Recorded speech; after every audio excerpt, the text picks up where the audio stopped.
cekan kalau belum kepara. Halo Sobat Eljon, berjumpa kembali dengan saya Nartaryana di Jejak Kisah Eljon Media. Kali ini saya akan mengajak kalian menelusuri tentang keberadaan Gunung Larang yang menyimpan banyak cerita di luar nalar manusia. Seperti apa kisahnya? Ikuti terus perjalanan saya hanya di Jejak Kisah.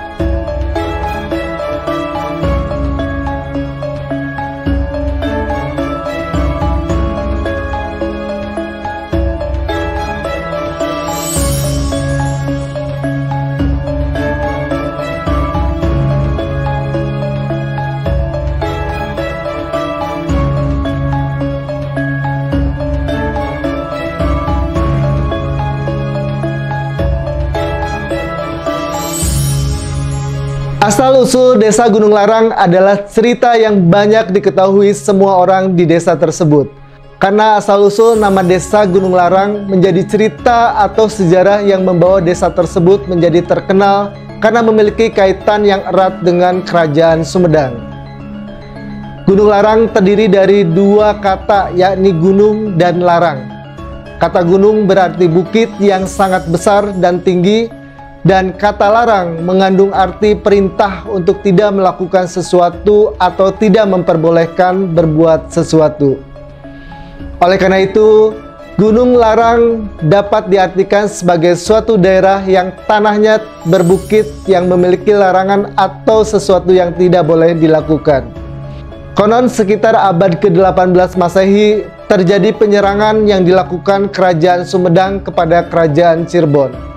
Saat itulah daerah Gunung Larang menjadi tempat persinggahan bagi tentara Sumedang, sehingga pada masa tersebut menjadi awal mula adanya sebuah kehidupan bermasyarakat di Gunung Larang.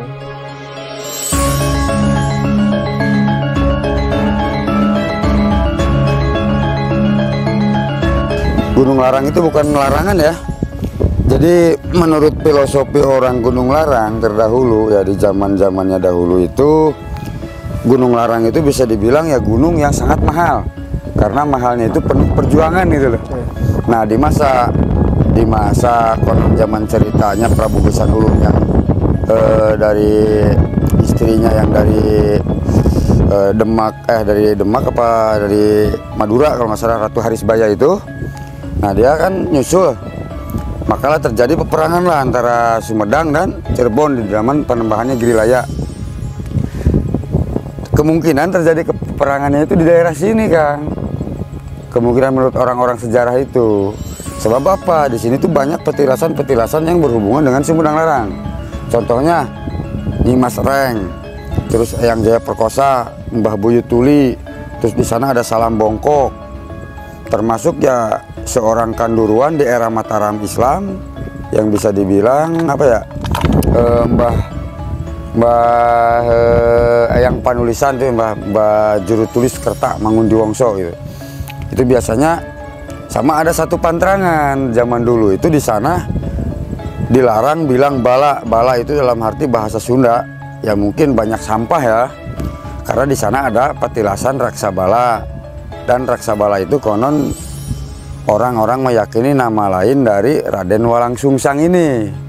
Dan setelah itu ada juga satu pantrangan yang tidak boleh diucapkan, yaitu mengucapkan kata munding. Munding dalam bahasa Sunda itu dikatakan kerbau ya. Nah karena di atas itu ada munding Prabu Munding Sari Ageng, Munding Sari Ageng apa Munding Sari Alit gitu ya, yang masih berhubungan dengan Talaga Manggung kalau tidak salah gitu loh. Sama terah-terahnya apa Cakradewa kalau nggak salah. Tapi susah untuk menelusuri jelas, perlu banyak waktu kan. Selain Kerajaan Sumedang, pada awal abad ke-18 Masehi, tentara-tentara dari Kerajaan Mataram telah singgah di daerah Gunung Larang dalam upaya penyerangan terhadap Kerajaan Talaga Manggung. Mereka singgah bersembunyi di daerah Gunung Larang. Hal ini terbukti dengan adanya makam-makam prajurit Mataram di sekitar daerah Gunung Larang.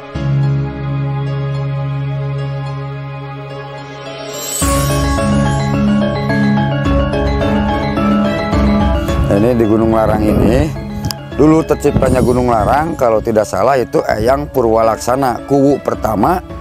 Yang pertama itu mendirikan awalnya itu bukan Gunung Larang namanya, di atas itu yang Gunung Larang Pasir dibilangnya itu Desa Medalaksana. Nah, jadi Gunung Larang termasuk situs Jagahayu, yang Jagahayu Dusun Sukanagara tadi pindahan dari Gunung Jagahayu Tongo pindah ke bawah itu Jagahayu Laneh tadi itu. Jadi kalau menurut orang zaman dahulu ini tuh antara Wates, Sumedang dan Galuh gitu loh. Antara Wates, Sumedang dan Galuh. Konon ceritanya di sana ada petilasan Pangeran Santri dari Sumedang. Nah, Pangeran Santri ini yang dibilang yang mempunyai nama, aduh siapa lupa, Raden Sadili apa siapa gitu ya. Raden Sadili kalau tidak salah, ya mohon maaf ya kalau pemain salah, mohon diralat gitu ya, untuk bukan kita menyimpangkan nama satu orang tokoh sejarah ya, bukan ya. Tapi takutnya saya salah gitu. Soalnya di sini kan masih berhubungan dengan Gunung Larang yang terjadi perang Paregreg kalau nggak salah itu ya, antara terciptanya zamannya Patih Pangeran Jaya Perkasa Kandagalan T4 itu, yang dibilang jika saya nanti tidak balik lagi berarti Hanjuang mati, itu yang ada di Nangtung itu. Nah, ini mungkin dulu ceritanya makanya dinamakan Gunung Larang itu karena si penduduk masyarakat Sumedang ini zaman dulunya yang tidak pulang lagi ke Sumedang karena mungkin entah karena alasan apa itu kita kurang tahu ya, menetap di daerah sini. Nah, menetap di daerah sini tuh ngasih nama Gunung Larang itu karena mungkin saking larangnya. Dulu larang itu kata orang Sunda zaman dulu, larang itu sama dengan mahal gitu loh. Mahal membuat kampung di sini, mungkin ke situ asumsi kita gitu. Cuman ya walau alam ya, namanya kita sejarah zaman dulu kan kita hanya korban cenah dan katanya kan istilahnya begitu.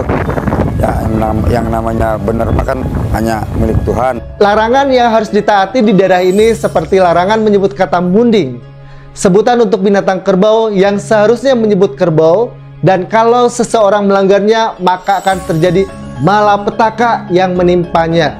Larangan lainnya yakni dilarang menyebut kata bala, sebutan untuk orang yang hutang, dan kata reng yakni penjaga genteng. Seandainya ada orang yang sengaja menyebut kata-kata tersebut atau karena lupa, maka pelaku akan menerima akibatnya, yaitu kesasar dalam perjalanan atau tidak segera sampai ke tujuan. Selain ketiga kata larangan itu, masih banyak larangan lain yang harus dipatuhi masyarakat di Gunung Larang ini.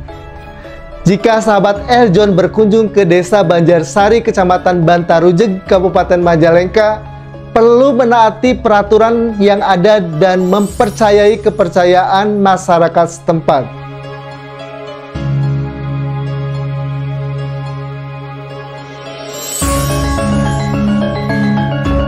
Kait dengan sungai, menurut bapak orang cerita zaman dulu ya, sungai ini adalah Wates Galuh, digurat sama Eyang Santri atau kalau enggak Pangeran Santri gitu loh. Pangeran Santri yang asli orang Sumedang ini gitu. Cuman walau alam. Tapi emang ini nyatanya batas antara desa Gunung Larang dan desa Babakan Sari. Nah, si sungai ini dia memberi batas, beliau memberi batas bahwa batas antara Sunda dan Galuh, Sumedang dan Galuh menurut cerita. Tapi ya versi cerita banyak versinya, versi sejarah. Walau alam kita nggak ada yang tahu. Cuman kita hanya sebatas menerima dari cerita masyarakat itu seperti itu gitu. Banyak yang istilahnya bahkan sampai menelan korban jiwa gitu ya. Karena apa? Mungkin orang-orang terdahulu kan penuh dengan tata krama, tata titi duga prayoga ya, kalau kata bahasa orang zaman terdahulu mah. Mungkin ada jarang dipakai, mungkin ya secara laku lampahnya apa perbuatannya itu kadang-kadang kan kita nggak ada yang tahu. Namanya kita di sini kan secara logikanya bisa nggak menghargai alam gitu kan begitu menurut saya mah gitu lah. Kalau umpamanya tidak bisa ya mungkin sama aja dengan kita merusak hidup kita sendiri gitu loh. Kalau kita nggak bisa menghargai alam. yang kesananya ini udah masuk desa Cipicung ini. Desa Cipicung, desa Kubang Sari. Kesananya udah masuk perbatasan ya, dibilang dusun Cimanintin, kecamatan Jatitunggal ya. Kesananya. Jadi kalau kita berjalan itu lebih cepat daripada membawa kendaraan, tinggal nyebrang aja nantinya kesananya juga antara Majalengka dan Sumedang. Sana perbatasannya adanya sebelah sana deh. Lewat Lewiliang, lewatin Lewiliang, masuknya di dusun Kubang Sari.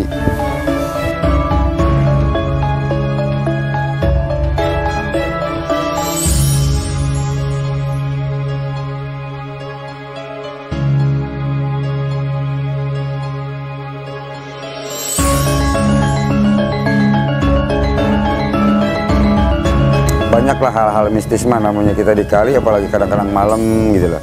Cuman ya itu tergantung ke apa ya, sugesti kita ya, sama tata cara kita gitu, yang orang bisa enggak gitu loh. Kalau umpamanya ibarat kata permisi apa sampurasunnya gitu loh, semuanya juga berawal dari kita lah ya. Intinya mungkin orang-orang zaman terdahulu tuh bilang kalau umpamanya ke suatu tempat, kalau istilahnya nggak ada permisi bakal ada ya sebab ada akibatnya. Mungkin itu sebenarnya pelajaran bagi kita gitu loh, supaya hati-hati atau apa, mungkin ke situ tujuannya gitu. Cuman kadang-kadang kan banyak yang kadang-kadang lagi musim kemarau begini lebih banyak terjadi korban daripada musim penghujan. Karena apa? Biasanya orang menyepelekan itu, wah lagi nggak ada airnya aja, lagi nggak ada gitu kan. Ternyata karena keteledoran dianya mungkin ya, tak bisa terjadi kecelakaan apapun itu gitu. Cuman kebanyakan ya namanya kecelakaan itu berawal dari kitanya sendiri kalau menurut saya pribadi. Ya adapun umpamanya yang tidak terlihat secara goib, mungkin ya kalau istilahnya bisa kita tata keramanya, bisa kita istilahnya sampurasunnya, masa aja sampai seperti itu gitu loh. Sering kan dulu sini banyak yang kayak begitu tuh. Apalagi ya di wilayah sini nih yang pas gugur Bantar Merak ke sana, ya mungkin ada legenda-legenda masyarakat Bantar Merak sendiri, mungkin entah itu apa ya, kita kurang begitu nih. Konon disebutnya ada ular segede pohon kelapa dari namanya Lewi Gugur ya, misalnya Lewi Gugur sampai Lewi Liang itu. Wallahu alam sih, nggak ini, cuman itu kan masyarakat setempat yang punya cerita sendiri gitu. Mau lagi kata kan, yang nongol bener, macan beneran gitu loh dari situ. Makanya kan mungkin ya kita sebelah sini harus punya tata krama sama adab itu gitu loh, mungkin seperti itu. Ya setahu saya pemancing pun kadang-kadang jarang berani kalau sendirian di situ, di Kunjung itu, di Lewiliang itu. Soalnya mungkin mereka juga berasa lah, entah itu udah ketakutan duluan dengar cerita-cerita dari masyarakat setempat gitu loh. Soalnya kan namanya di kali itu ya pasti ada aja lah tempat kayak begitu mah. Tinggal kitanya yang bisa berhati-hati sama menjaga adabnya gitu. Itu batu atau pohon aja? Itu batu. Itu dia jenis batu, bukan batu cadas ya dia. Kayak semacam apa ya? Kalau di sini dibilangnya batu budug ya. Kalau di sini bilangnya. Kalau itu kan jenisnya batu atras yang di atas tuh. Kalau itu jenis batu, mirip batu kali, cuman dia hampir mirip tanah, cuman keras itu batunya itu. Itu kalau kena jala, sekali tarik, sobek semua itu jalannya. Iya. Jadi dia nggak posisinya tuh nggak rata, batu tuh nggak kayak halus licin, nggak, dia kasar dia bukannya dia. Hampir mirip batu coran lah. Mirip batu coran, kalau coran dia diamin kayak gitu aja gitu. Masuk desa Gunung Larang ini, yang awalnya dulu Gunung Larang itu yang namanya Desa Medalaksana, pindahlah kemari jadi Gunung Larang. Makanya sekarang kan Gunung Larang, kalau bagi orang yang terkenalnya kan, oh ini Gunung Larang tuh ada Gunung Larang Lande, ada Gunung Larang Tongo. Ada yang bilang oh di desa sama di pasir, bilangnya begitu. Nah, ini sebenarnya masih desa Gunung Larang ini, cuman dusun Cipicung gitu loh. Kalau sononya lagi Cisaar, nah baru desa Gunung Larang. Sononya sampai Cidomas, Cikidang, sono Cigunung. Jadi itu dua desa ya, sono desa Cikidang sama desa Gunung Larang sebelum Sukamenak itu perbatasannya, Kang. Oke sahabat Eljon, itu dia penelusuran saya di Gunung Larang dengan segala kelarangan yang masyarakat setempat percaya. Jangan lupa like, comment, share, dan subscribe. Semoga bermanfaat dan sampai jumpa di episode selanjutnya.